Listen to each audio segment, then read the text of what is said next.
சென்னைக்கு அருகே புதிய நகரம். ஐடி பார்க் துவங்கி ஷாப்பிங் காம்ப்ளெக்ஸ் வரை 2000 ஏக்கர் பரப்பளவு. 2025 மற்றும் 2026 ஆண்டுக்கான தமிழக அரசு பட்ஜெட்டை தமிழக முதல்வர் அவர்கள் மார்ச் 14ஆம் தேதி அன்று சட்டமன்றத்தில் தாக்கல் செய்தார். பலத்த வரவேற்பை பெற்று வரும் தமிழக அரசு பட்ஜெட்டில் தமிழக மக்களுக்கான பலவிதமான திட்டங்களும் மேம்பாடுகளும் ஊக்கங்களும் இடம்பெற்று உள்ளன.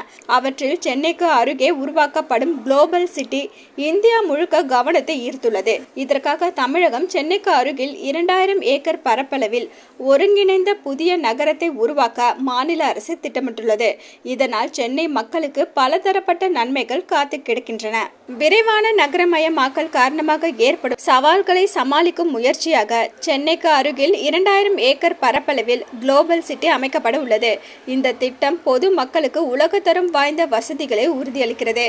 இந்த திட்டத்தை தமிழ்நாடு தொழில் மேம்பாட்டு கழகம் மேற்கொள்ளும். மேலும் அதற்கான பணிகள் வரும் நிதியாண்டில் தொடங்கும் என்று எதிர்பார்க்கப்படுகிறது.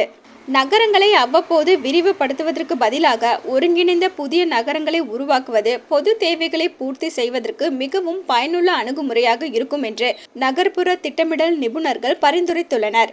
இதை கருத்தில் கொண்டு முதல் கட்டத்தில் புதிய நகரம் சென்னைக்கு அருகில் உருவாக்கப்பட உள்ளது.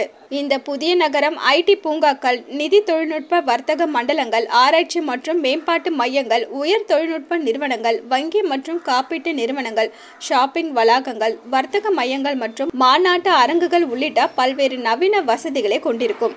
இருப்பினும் இந்த திட்டம் எங்கு செயல்படுத்தப்படும் என்பது குறித்து அதிகாரிகள் எதுவும் பேசவில்லை. குறிப்பாக திருமழிசையில் உள்ளதை போல முந்தைய ஆண்டுகளில் சில செயற்கைக்கோள் டவுன்ஷிப் திட்டங்கள் ஏற்கனவே அறிவிக்கப்பட்டிருந்தன என்பது குறிப்பிடத்தக்கது. அலோ சிட்டி டிவியை லைக் பண்ணுங்க, ஷேர் பண்ணுங்க, மறக்காம சப்ஸ்கிரைப் பண்ணுங்க.